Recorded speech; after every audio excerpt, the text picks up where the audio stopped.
Hello, hello, sejam bem-vindos a mais um Pode Tudo da Pri. Hoje eu tenho um convidado que é fora da curva aqui nessa mesa do podcast. É a primeira pessoa que eu faço entrevista, que eu convido, que é uma pessoa do digital. Ele acelera pessoas, acelera as vidas através do maior canal de comunicação do mundo, que é o digital.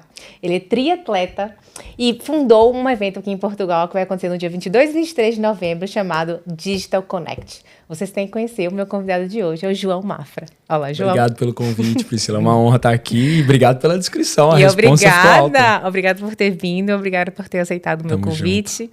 E tamo junto. João, eu queria que você começasse a falar como é que sua vida começou no digital. Ok. Você é empreendedor digital. Para muitas pessoas, né? Eu, por exemplo, não sou do digital e as pessoas às vezes não sabem nem o que é isso. Como é que isso começou? Empreender no digital. Boa pergunta. Então, assim, começou agora, né? Long story short, voltando atrás. Começou logo quando eu cheguei em Portugal. Eu já tenho 6 anos que eu tô cá. E eu sempre fui um rapaz empreendedor, por assim dizer. De correr atrás, de querer fazer. Eu vendi roupa na escola, sabe? Ia para um lado, para o outro, porque eu venho de uma família que, como a gente diz no Brasil, era da roça, né? Você é de Minas? De Minas, interior de Minas. Eu era da roça, mas eu queria vencer na vida. Aquele American Dream que a gente tem no Brasil. Eu queria vencer na vida e eu entendi cedo que o digital podia ser um canal para isso. Porque eu tinha como referência um primo, que era um empreendedor que, para mim, me inspirava muito e ele tinha crescido muito pelo digital. Na época, nos bastidores, até hoje, ele nunca foi uma marca pessoal forte, mas ele tinha projetos no digital funcionando muito bem. Sim. E como ele era o outro, porque eu venho de uma família, só para te explicar, em que os tios e as tias são bem-sucedidos, mas meus pais não, entende? E esse primo distante, que é pro lado de vó, era a mesma lógica. Ele tinha os irmãos da mãe bem-sucedidos e ele não. Eu meio que modelei ele. Eu falei, mas o Conrado, como é que ele saiu do... né? Ele foi bastante empreendedor, como é que ele saiu da... Não é sair da pobreza, porque pobreza a gente sabe o que realmente mas sair daquela condição, e eu vi o digital como uma oportunidade. Comecei a estudar muito cedo sobre isso, mas nunca tinha tentado nada. Até chegar em Portugal e falar, não, eu preciso ou arrumar um emprego, né? Ou preciso arrumar um emprego, na época eu era estudante universitário, ou preciso tentar alguma coisa. E, Priscila, tem uma história muito engraçada sobre isso. Eu fui fazer entrevista na Telepisa. Eu era estudante universitário e ia trabalhar à noite entregando pizza, né? O que às vezes acontece muito, assim, de Uber, claro. de Glovo e tudo mais. E aí, na altura, eles me aceitaram e eu tinha já mandado currículo para um monte de empresa digital. E naquele mesmo dia, o cara que eu mais enchi o saco para trabalhar, que eu queria trabalhar com ele, me chamou para fazer um estágio. Então eu nunca cheguei a entrar na Telepisa e fui trabalhar com o digital. E aí eu trabalhei 1 ano e meio, quase 2 anos nessa empresa digital, da Suíça, por acaso. E depois eu empreendi no digital. Mas sobre como eu entrei no digital, que foi a primeira pergunta, foi entendendo que era um dos maiores canais para eu crescer financeiramente. E depois eu fui entender que em outros âmbitos da vida. Mas no início eu posso te dizer que a principal meta era crescer financeiramente. Boa. É a necessidade do empreendedor, né? Do brasileiro principalmente. O português já é um pouquinho diferente, mas nós brasileiros precisamos empreender. Então a gente muitas vezes empreende por necessidade. Que o seu caso era, eu quero ganhar dinheiro, eu quero ser alguém na vida. É isso. Levei um não da Telepizza, ainda bem. Não, eu levei um sim, eu ia começar. Pois é, você que deu um não. Eu que dei um não, porque eu consegui o trabalho onde eu queria. Boa. Muito bom. Você acha que qual é a sua formação e qual foi a sua base técnica que você trouxe do Brasil? Porque assim, estamos falando de Portugal, um país de 10 milhões de habitantes, um país relativamente pequeno, comparado com o que a gente vive de marketing digital no Brasil, né? Eu também vivo aqui há muitos anos, mas mesmo assim, em termos de tamanho, não dá para comparar, porque o tamanho do país, só em termos de dimensão de país, o marketing fica pequeno comparado ao marketing do brasileiro. O que é que você trouxe com você, na sua bagagem, em termos de experiência de Brasil, de vida e de marketing digital vivido também? Você meio que respondeu antes da sua pergunta. O que é a minha resposta para isso? Vou te explicar por quê. Porque você disse assim, ó. Você falou, a gente empreende por necessidade no Brasil. Sim. E como a gente empreende por necessidade, a gente tem um drive no Brasil que tem que movimentar, tem que fazer o que tem que acontecer. Não só Portugal, mas na Europa em geral, porque eu cheguei a morar na Alemanha na época universitária. E eu vejo que existe, por causa do nível de qualidade de vida que existe aqui, existe um comodismo maior. Então, o que eu trouxe do Brasil, principalmente? Na minha opinião, é drive. O que eu quero dizer com drive? Que é aquela mentalidade de crescimento. Eu vejo colegas que são também de agência de performance. Eu tenho uma agência de tráfego aqui, uma agência de performance marketing que chama, né? Que são os anúncios online e tudo isso. E eu cresci muito rápido a minha agência no mercado. Primeiro fator, eu entendi, eu me conectei muito. Eu gosto muito da cultura portuguesa, então eu tive muita facilidade em conectar, minha mulher até é portuguesa. Mas o maior fator foi, eu trouxe meu drive brasileiro e o meu repertório brasileiro para um mercado onde tinha muita oportunidade e muita gente não estava olhando para ela. Então, até nos pitches comerciais, né? Hoje não sou só eu que faço comercial na empresa, mas a maior parte do tempo foi. A maior parte dos pitches eu falava assim, olha, eu sou o melhor dos dois mundos. Porque eu tenho o contexto do digital do Brasil, conhecimento lá, e eu tenho conhecimento de lá e o contexto de cá. Que é o a vida vivida daqui, né? Porque as pessoas... Qual que é o ruim do prestador de serviço de lá? Ele não tem contexto sobre Portugal. Sabe que nada que acontece. Aí ele faz o mesmo tipo de oferta aqui, o mesmo tipo de pitch e não funciona. Não funciona. E eu, por ter noção dos dois lados, consegui enquadrar isso muito bem dentro do que é o serviço de uma empresa. E consegui me destacar e crescer rápido. Depois veio o evento, depois veio o podcast também, que eu tenho o FOMOcast. Então as coisas aconteceram muito rápido porque eu soube, modéstia à parte, fazer essa ligação. E como é que foi essa evolução do marketing aí nos últimos 5 anos? Você está aqui há 6, não é isso? 6, exato. Nos últimos 5 anos, o que é que evoluiu? O que é que era o marketing? Porque o marketing hoje é um, amanhã já é outro. A verdade é essa, né? Nos últimos 5 anos, fazem uma referência dos últimos 5 anos. Como é que as pessoas viam isso, esse seu serviço? Como é que elas veem hoje? Como é que elas aceitam? Principalmente aquele negócio tradicional, João, que não era do digital. Que se estivesse no digital, estaria voando, mas ele não acredita. Né? Ele às vezes não dá nem a chance de ouvir o que é que o Instagram pode fazer na vida dele e do negócio dele. Como é que foi essa evolução nos últimos 5 anos? Eu acho que o ponto... Eu acho não, eu tenho certeza, né? Porque quem acha não tem certeza. Mas eu tenho certeza que a maior parte da evolução para Portugal veio com a pandemia. A pandemia acelerou muito o entendimento dos empresários de que... Mas é real, acelerou muito o entendimento dos empresários que era o seguinte, se eu não tivesse na internet, eu tava... Não é só deixando dinheiro na mesa. Com a pandemia, muitos perceberam que estariam deixando o negócio para trás, se não tivesse outras formas de vender. Mesmo assim, eles tiveram negócios resistentes, que não, mesmo com pandemia não entraram no digital. E para esse negócio, eu também tenho uma abordagem muito específica que eu digo o seguinte, ok, então eu vou te explicar o que é o meu trabalho no digital. Você tem um negócio de engenharia mecânica que você me disse, certo? Quais são as formas e quais são os canais de aquisição de cliente hoje? Deve ser referenciação? Sim, deve LinkedIn. Ser LinkedIn, ok. O próprio funcionário dentro do próprio cliente consegue vender um nosso serviço lá dentro. A gente tem 5 grandes clientes e são os clientes que a gente sobrevive. Mas a gente tem um comercial muito forte. Apesar de usar pouco o digital, o canal digital, a gente é muito atraente, principalmente no LinkedIn. E aquilo é uma fonte de venda muito forte. Claro, ainda mais para um negócio B2B como é o de vocês, né? Sim. Total. E eu poderia exemplificar com o vosso negócio, mas vou exemplificar com algo mais simples para a audiência ficar muito claro para ela. Você imagina o seguinte, que você tem uma loja física e você não tem uma presença dela online. O que você está deixando de fazer? Vou te explicar o que você está deixando de fazer. Você está deixando de ter a sua loja na Praça do Comércio e decidir, não é só ter na Praça do Comércio, que é o ponto onde mais passa gente em Portugal, não. É decidir quem passa na frente da sua loja. Não sei se você entendeu a dimensão do que eu estou dizendo, você não só tem num ponto onde mais tem pessoas, porque tem gente que está na Praça do Comércio agora, mas está com a mão com o olhar para o telemóvel. Então, você não só tem a sua audiência, o seu cliente-alvo olhando para lá, como você decide que só quer mostrar para o seu cliente-alvo. E é um controle que você não tem no offline. Então, assim, eu não conheço nada mais poderoso que o digital, puxando a brasa para minha sardinha, como o pessoal diz aqui. Mas é verdade, é algo muito poderoso. As pessoas têm um pouco de medo com relação aos investimentos. Né? Principalmente quando o negócio é pequeno. Acha que, mas eu não tenho dinheiro para isso. Eu sei porque eu vejo meninas que trabalham no marketing digital, que gerem redes sociais e que às vezes cobram 60 euros por mês para cuidar de uma conta. É verdade, existe essa realidade aqui. E eu tenho outras amigas que também, têm a marca delas e fazem isso. Já cobram um pouco mais, é óbvio, já consegue colocar ali um preço, já conseguiu criar uma marca delas e já consegue cobrar por isso um valor justo.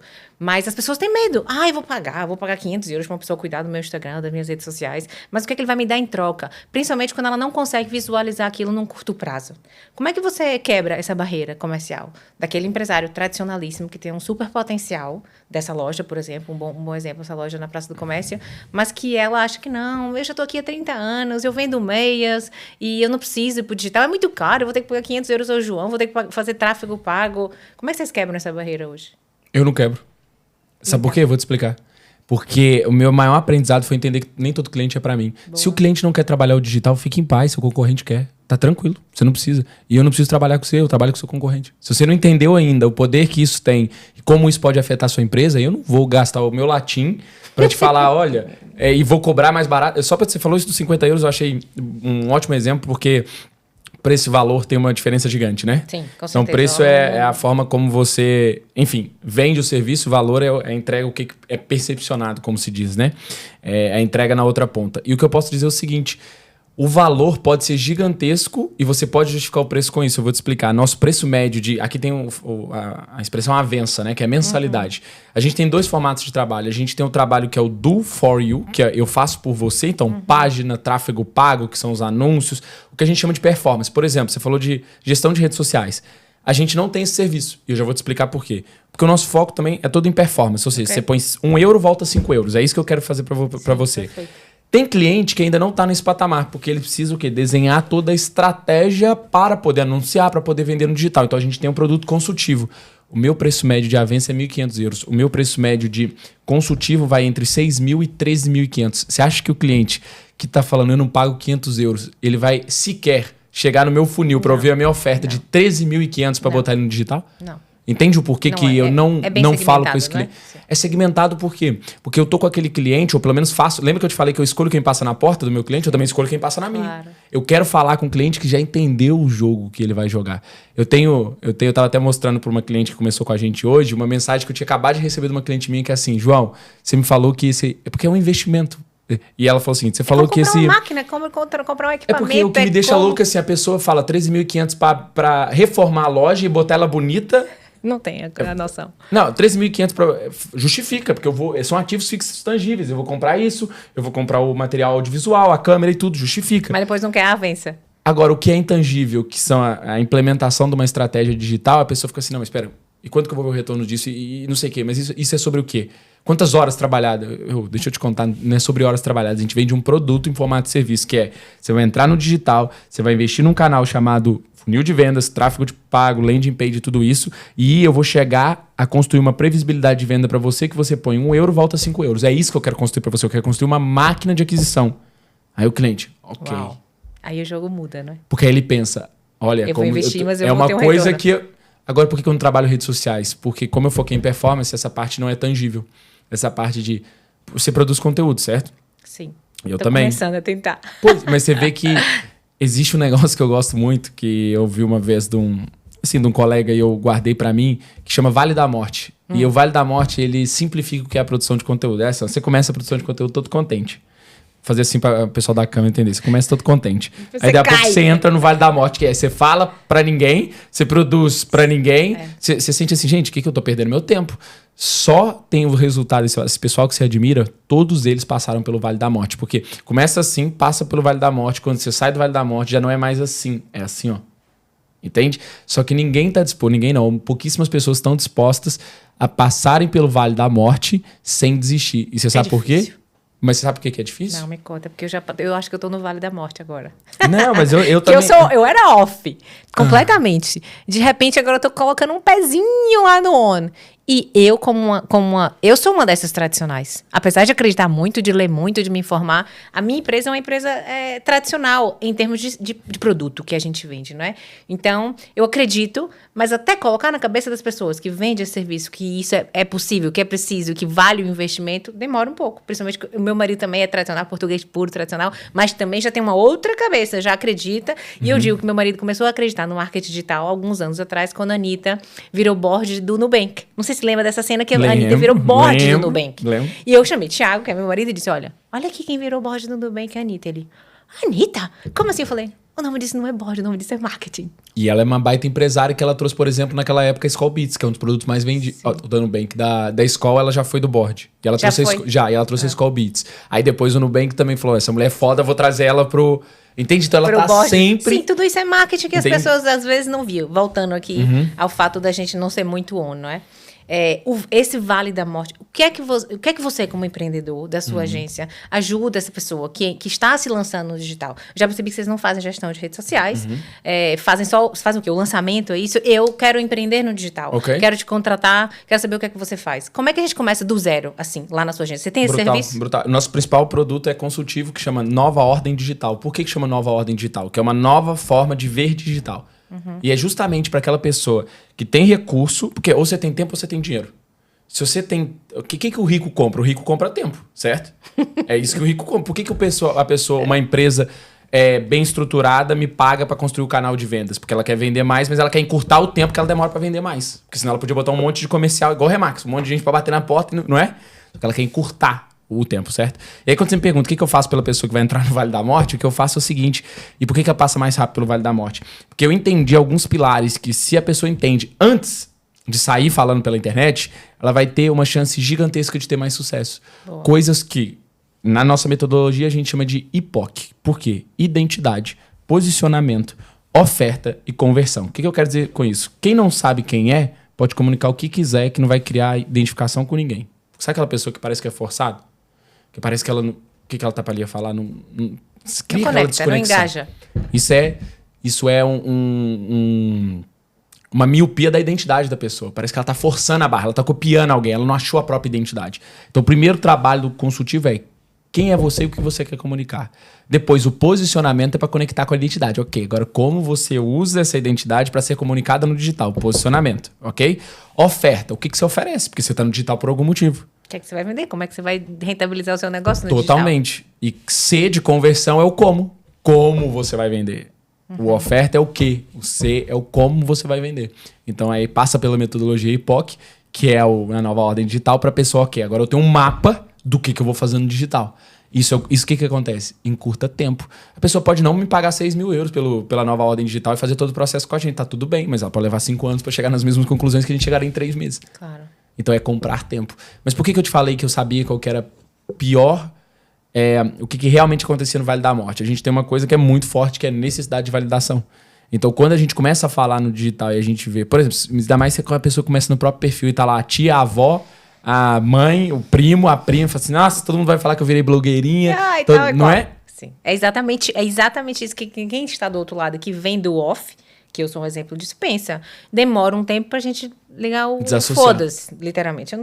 Eu pago minhas contas, eu já tenho uma empresa sólida, já tenho um negócio que perdurou durante os anos e agora não ligo mais porque as pessoas falam, mas demora. É claro que demora. É isso. Não é? E apesar de eu ter essa história, por exemplo, tô falando um exemplo meu, demora pra você dizer assim, não, eu tô aqui tentando construir alguma coisa nova e é um trabalho e faz parte também da minha personalidade e eu não tô nem aí que se vão me achar blogueirinha ou não. Não é? E tem gente e tem dinheiro nisso, tem tempo nisso investido. Falando em blogueirinho ou não, qual que é o papel dos influenciadores e dos criadores de conteúdo no posicionamento dessas marcas que estão no digital? Como é que é isso? Ou seja, você repete a pergunta para ver se eu influenciadores, por exemplo. Eu vejo muito, não é, marcas que contratam influenciadores ou marcas que têm o próprio dono ou a própria marca pessoal que é o grande influenciador dessa marca. No Brasil a gente tem muitos exemplos disso, aqui um pouco menos, algumas já, as mais novas. Qual que é o papel desse influenciador? Para as pessoas que não entendem nada.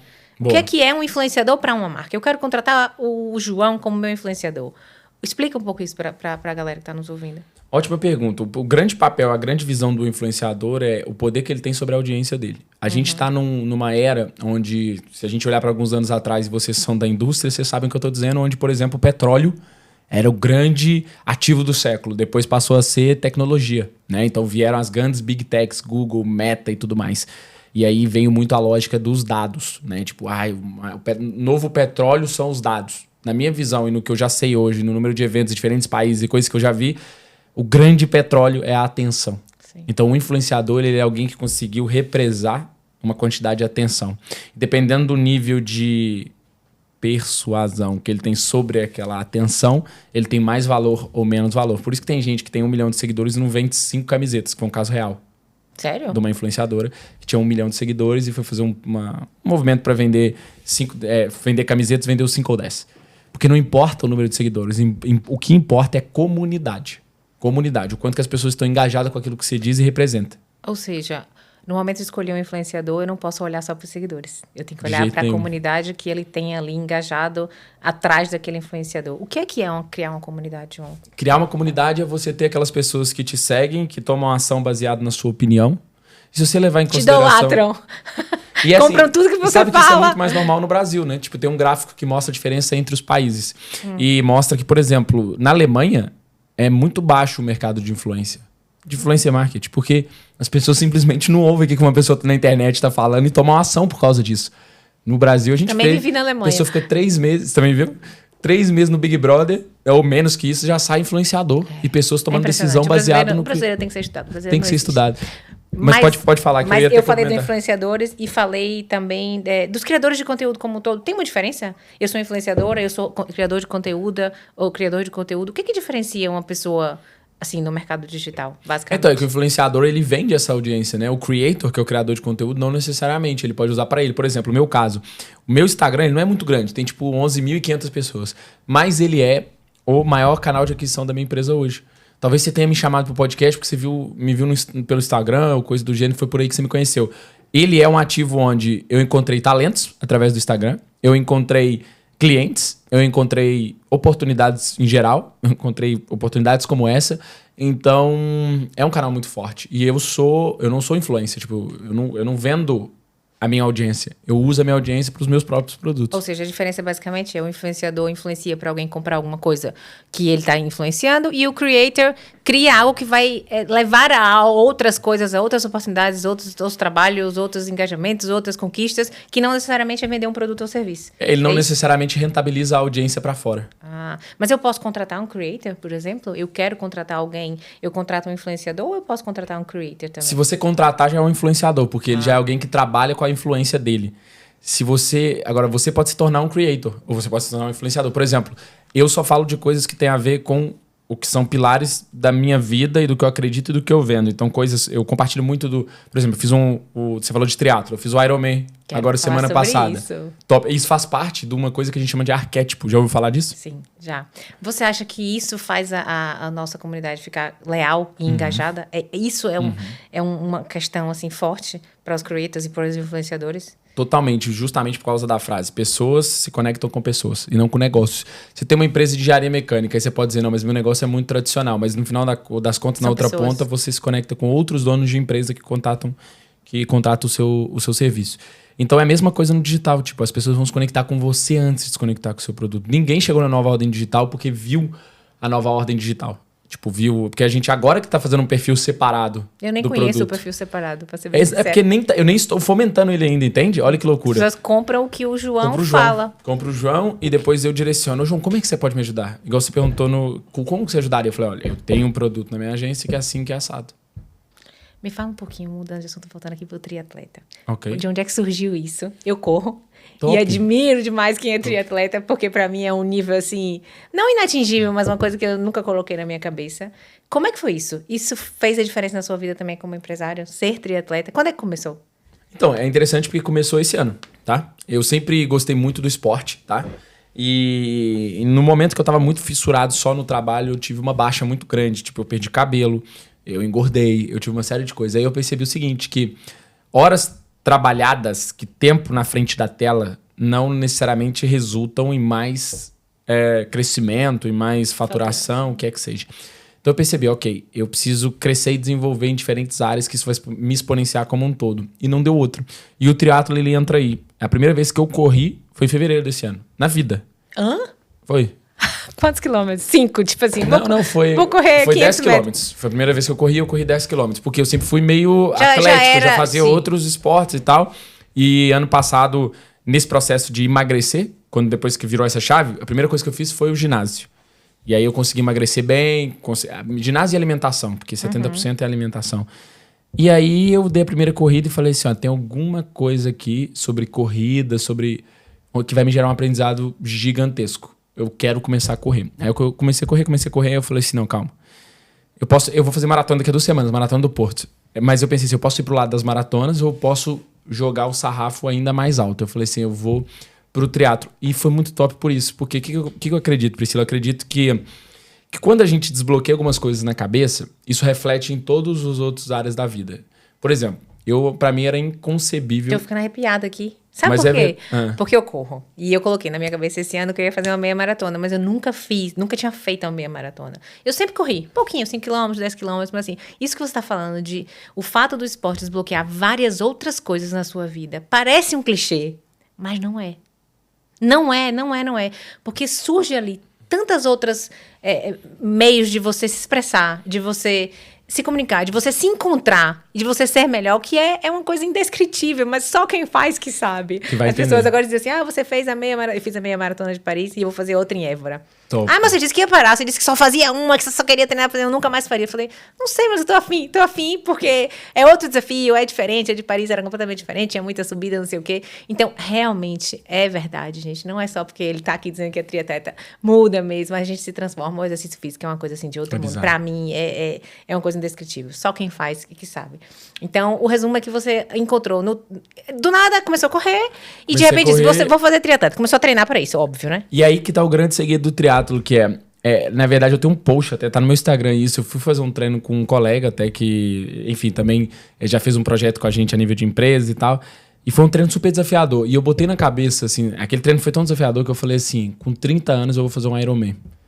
Aí, beleza, e eu tenho 27. Aí eu falei assim, com 30 eu vou fazer um Ironman. Aí eu tava, assim, continuei a vida, e aí me deu aqui uma coisa na cabeça que foi assim, mas por que eu vou esperar ter 30 anos pra fazer? Gente, e se eu fizesse vou fazer esse em 6 meses? Eu falei assim, e se eu fizesse esse ano? Só quando eu tive esse ímpeto, e aí que eu acho que tá uma grande diferença entre quem acessa determinados resultados e quem não acessa. Tem gente que vai ter esse ímpeto e vai falar assim, tô viajando. Daqui a 5 anos Depois eu faço. Eu tive esse ímpeto, o que eu fiz? Eu entrei no PC, porque eu sabia que ia ter o Iron de Cascais, e me inscrevi. E paguei 500 euros. Falei, agora não tem volta a dar. Aí fui atrás de arrumar bicicleta, fui atrás de não sei o quê e comecei a treinar. E o que eu percebi com o triatlo? Que não era sobre o dia da prova. Que o grande desafio estava sobre se preparar. 2 horas de treino, eu era péssimo em natação. E você ficar mais de 2 quilômetros nadando na água tipo assim, é bem surreal. E aí eu fiz 4 triatlos, porque é empilhamento de resultado. Não adianta você chegar no Ironman e falar assim, eu escrevi no Ironman, treinei um pouco e vou. Não, eu fiz 4 triatlos para entender a pressão da prova, para entender tudo isso. E na semana passada eu fiz o Ironman desfrutando, assim, curtindo o processo. Tipo, foi bem top. Então é sobre isso, é sobre você se desafiar num nível. E sabe qual que é o coisa que dá depois? É assim, ó. Chega pra um problema pra mim lá na empresa, tipo, a Raíssa chega pra mim, que é a minha gestora de projeto e sócia, ela fala assim, a gente tem que resolver isso aqui. Eu falei assim, Raíssa, me respeita, isso não é problema não. Eu fiz um Ironman, mano, você quer me vir com esse problema? Isso é filé mignon. Entende? Deixa comigo, isso aí a gente resolve. 2 dias a gente resolve, tá tranquilo, fica em paz. Entende? Então isso te dá um desbloqueio gigante assim na cabeça sobre determinadas coisas na vida e isso reflete em outros lugares. Concordo plenamente. Eu acho que eu não vou deixar de correr. Já pensei assim um dia, será que eu consigo fazer um Ironman assim? Eu tenho uma amiga que fez o de Cascais também, a Joana. Top. Treinou muito, mas assim, nesse momento da minha vida eu estou só correndo porque eu quero me dedicar só à corrida, depois eu vou fazer provas mais curtas. Tenho 2 filhas pequenas, então não consigo ainda me dedicar. Mas confesso que tem um bichinho ali de, será que eu consigo correr 2 quilômetros? Será que eu vou conseguir fazer? Eu detesto andar de bicicleta. Eu não consigo. Eu faço as aulas, eu faço aulas no ginásio, mas não faço uma e nunca mais eu volto, porque eu não gosto de fazer bicicleta. Eu gosto de correr. Mas quem sabe um dia, influenciada aí por todos vocês que fizeram, eu encaro também. Vou continuar nas minhas meias, mas uns 10 quilômetros, etc. João, sobre o seu evento. Queria que você falasse um pouquinho.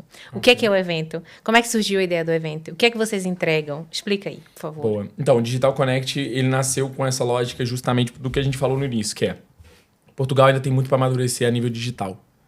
Então, uma curva de oportunidade que a gente entendeu foi, a gente pode fomentar ainda mais o digital aqui. E foi quando nasceu a ideia do Digital Connect. A primeira edição foi ano passado. E foi muito interessante. A gente trouxe a Bettina Rudolph, não sei se você conhece. Conheço. A gente trouxe também o Serginho Adebra, que é do Segredo da Audiência, que é o Samuel Pereira, que é outro player do digital brasileiro. Trouxemos algumas pessoas de lá. Pessoas daqui, levei o Paulo Faustino também, levei a Maria Maia, que é uma amiga minha, o Luiz Jô, o Roberto Cortez. Levei uma malta top. E esse ano, no mesmo nível, aí em vez da Bettina, a gente tá trazendo a Luana Carolina também, que é brutal. Conheço, já ouvi um podcast dela. Ela é brutal também. Então, tipo assim, é pra quê? É pra criar esse ambiente, porque eu já entendi o quanto que o ambiente molda, ele ajuda a crescer, ajuda a desenvolver. E em determinado momento eu entendi que eu podia deixar de só pagar para fazer parte de ambientes, que foi algo que sempre me trouxe retorno. Investir para estar no ambiente certo. Falei assim, agora é minha hora de criar o ambiente. E foi quando nasceu o Digital Connect e realmente é algo que nos dá muito tesão em fazer, gera muito valor e é incrível. E o público? Incrível. Os portugueses estão alinhando nisso? Muito, é 60-40. 60% muito português, bom. 40% brasileiro. Muito bom. Eu já fui em alguns eventos aqui. Fui em um, inclusive fui num da Maria Maia, que era muito mais portuguesas. Claro. Já fui em outros muito mais brasileiros, mas já tenho visto também muitos eventos que eu tenho ido de muitos portugueses alinhando e muitos portugueses comprando isso digital, né? Como é que vocês fazem a publicidade disso? Como é que as pessoas te encontram? Como é que as pessoas sabem do evento? Onde comprar? Como é que funciona isso? Bom, a gente tem um site que está na minha bio, que é o digitalconnect, né, .pt. A gente fez o pré-lançamento, tem um grupo de WhatsApp com mais de 300 pessoas e a gente soltou lá primeiro o preço especial. Depois, agora temos o nosso próprio funil, né? O que a gente faz para os clientes, a gente tem Fica lá aparecendo para mim o patrocinado do João Mafra toda hora. Vai aparecer mais, até você comprar. Depois para. Tá sempre aparecendo para mim. Exato. E é isso aí, a gente tem essas ativações. A gente vai fazer também uma sequência de 3 grandes masterclass para já começar a esquentar a malta para o Digital Connect. Então, assim, é um projeto que realmente eu quero que, a gente está fazendo esses 2 primeiros anos para 200 pessoas. Próximo ano a gente já quer partir para 400, no próximo 800. É para chegar a mais pessoas, gerar mais valor e fazer a coisa acontecer. Muito bom. O que você acha do futuro do digital? O que é tendência? O que vai ser o novo normal aí? Boa pergunta e até causa uma certa reflexão. O que eu acredito é que a gente está cada vez mais, como poderia explicar isso? Mais dentro do digital. Entende? Mais então, independente quase. Mas exatamente. A nossa vida hoje agora gira toda em torno do digital, né? E aí acaba por as novas ferramentas que surgem, novos modelos que surgem, o que eu acredito só é que vai mudar o que a gente chama de placement, que é onde... Porque a gente fica falando rede social. Isso não é uma rede social, isso é uma rede de anúncio. Por acaso... Ele te deixa postar lá de graça. Sim. Não é que te deixa, é que você vai lá postar sua vida de graça pro cara que tá por trás, né? No Zuckerberg, por exemplo, que é a Meta, que é a empresa por trás. Cria-se aquele ambiente, aquela comunidade, onde as pessoas partilham a própria vida, mas onde está a atenção das pessoas. E ele usa aquilo para rentabilizar em cima das empresas, que pagam para estar lá. Ontem eu vi um outdoor que eu gostei muito, que foi assim... Sem querer, já leu. Um outdoor assim, de Lisboa pro Porto. E eu fico pensando, minha vontade é botar um painel da agência e falar assim, isso aqui, tipo, algo como, isso aqui não resolve nada, você deveria estar no digital. Tipo, que a pessoa devia... Que é onde que ela passa mais tempo? Aquele momento que ela olha pro outdoor o dia inteiro aqui. Entende? E por que eu tô te dizendo isso? O que eu acredito que é o futuro do digital? Cara, a gente, não sei se vocês estão acompanhando, mas o que a Tesla tá fazendo a nível de robótica, né? O Elon Musk. Sim, total. Então amanhã os caras também vão ter um formato de... Não tô falando que seja no próprio robô, mas um formato de anunciar em ferramenta deles. Porque o digital são ferramentas de anúncio. O que realmente move o digital, o Google, o Meta, todas as empresas, elas rentabilizam anunciando. Então, qual que é o futuro? É novas formas de anunciar. Se amanhã a gente tiver um chip na cabeça, o meu tráfego pago, que você fala que não aguenta mais ver o João, você vai estar dormindo, eu vou estar aparecendo pra você comprar o evento, entende? Tô brincando, mas tipo assim, o chip na cabeça vai ser um lugar onde a gente vai... obviamente que aqui é mesmo no sentido irônico da coisa, mas quanto mais a tecnologia desenvolver e mais dentro da tecnologia a gente tiver, mais ferramentas para anunciar vai ter. Ou seja, mais o digital vai estar em todo lado, entende o que eu quero dizer? Ou seja, você já falou aí também um pouco da inteligência artificial também já envolvida e completamente relacionada com o digital. Falou do chip. Já tá. Não é? Que daqui o Elon Musk já tá colocando chip na cabeça das pessoas, testando. Então, provavelmente, isso vai ser uma maneira... Isso vai ser a nova maneira de comunicar. Falou também que o novo ativo do mundo moderno é a audiência, não é? É a atenção. Falou atenção que as pessoas têm. Como é que você consegue conseguir segurar a atenção das pessoas?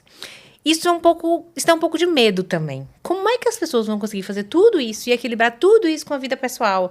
Entre filhos, entre namorar fisicamente e não digitalmente, entre fazer uma consulta. Meu marido, recentemente, ia para uma consulta, isso é até uma piada, ia para uma consulta de urologia e me liga, tu pode pedir ao doutor para me atender online? Eu falei, Thiago, você vai para consulta de urologia. Como assim? Vai ser atendimento online.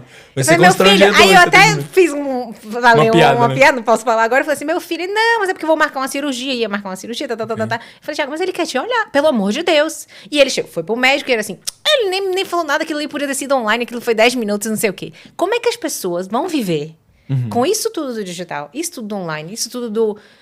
mais superficial do que era antigamente. Eu vivi uma adolescência que não existia Instagram sequer, né? Eu não tinha amigas, eu tinha amigas físicas, que são minhas amigas até hoje. Minha filha tem as amigas no Brasil, que são super amigas e que só se veem duas vezes por ano. Pois. E eu falar com minhas amigas por carta, quando eu fui morar fora e etc. Pois. Como é que as pessoas vão conseguir fazer isso, João, virar normal e não deixar de ter vida pessoal? Trabalhar, namorar, fazer amigos, jantar fora, beber... Eu tenho uma sensação de que eu tenho que estar sempre on. E tenho que mostrar a minha vida, tenho que partilhar a minha vida, e tenho que estar sempre com o telemóvel ligado. Como é que você faz isso? Quantos anos você tem? 30? 27. 27. Ou seja, a gente tem 13 anos de diferença, já é outra geração, faz muita diferença.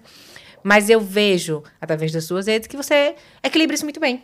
Você trabalha muito, você treina muito, você tem sua mulher, você tem sua vida. Você não passa 24 horas mostrando a sua vida nos bastidores. As pessoas até devem querer ver mais, deve gerar ali uma certa curiosidade.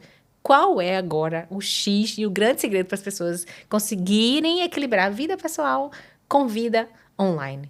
Eu vejo assim, que quem não lidera a própria vida é liderado. E isso é a maior representação disso, o maior exemplo é isso que você está falando da rede social. Porque, por exemplo, você vê até os próprios players por trás disso, o Zuckerberg, o Bill Gates, ou Steve Jobs, não sei o que, não deixavam que os filhos usassem a própria ferramenta.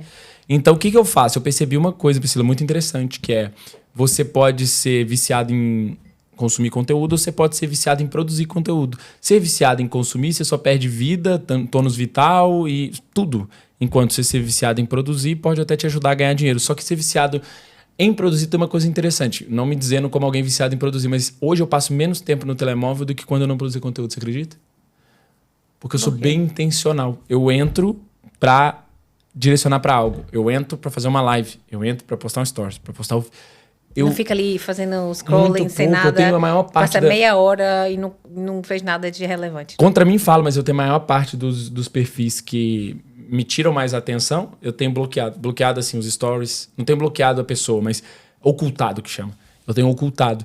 Porque eu percebi também que na vida do empreendedor o maior ativo é o tempo. Então eu quero poder controlar onde eu coloco o meu tempo. E o meu tempo dentro da rede social, que é a rede de anúncio, é para produzir. Então eu entro, produzo, saio. Entro, produzo, saio. Entro, produzo, saio. Então cheguei aqui, já fiz o videozinho, coloquei...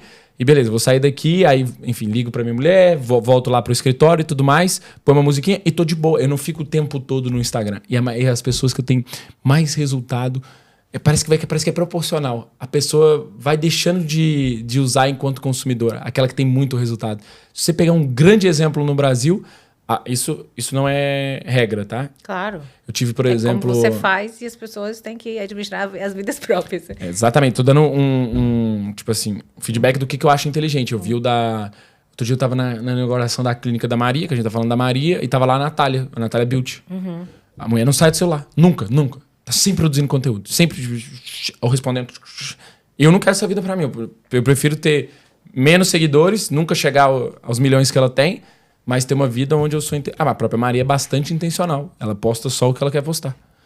E eu me sinto assim também. Eu posto o que eu quero postar e o que eu sei que é relevante e que vai gerar valor. Mas eu gostei que você falou... Você criou uma técnica. Você percebeu que você estava meio que addicted e você mesmo ocultou os perfis que consomem o seu tempo desnecessariamente. Um dia, quando você quiser saber daquele perfil, você vai lá e vê. E olha, exato. Né? Ou seja, o insight que eu tive agora é as pessoas têm que criar as próprias técnicas. Eu agora... vou bloquear o meu Instagram, sei lá, por 1 hora por dia. Se aquilo tá me consumindo, se aquilo tá me prejudicando, não é? Ou quando eu falo Instagram, eu falo LinkedIn, falo YouTube, falo qualquer rede que esteja tomando seu tempo. Você falou aí de um exemplo de uma grande empreendedora, mas que do seu ponto de vista, ela perde muito tempo. Se calhar do ponto de vista dela, aquilo é a vida dela. É a vida dela, exato. Então, assim, o resumão é equilíbrio, acima de tudo, fazer o que gosta ser e ser intencional. Exatamente. Muito bom. Gostei. Top. Olha, é nosso tempo tá acabando. Eu adorei falar contigo. Foi muito top. Obrigada pela experiência, obrigada pelas dicas. Espero que o seu evento seja um sucesso. Eu vou para aprender mais sobre o digital. Top, fico feliz. Já tive. Então, uma vez por mês eu vou num evento para poder aprender, não é? Apesar de que eu chego lá me sinto um patinho fora d'água. Nada, mas com toda a experiência que você tem muito para agregar também. Sim, obrigada. E é isso. Obrigada. Um beijinho. Tamo junto. Obrigado pelo convite. Foi muito bom. bom. Tamo junto. Obrigado.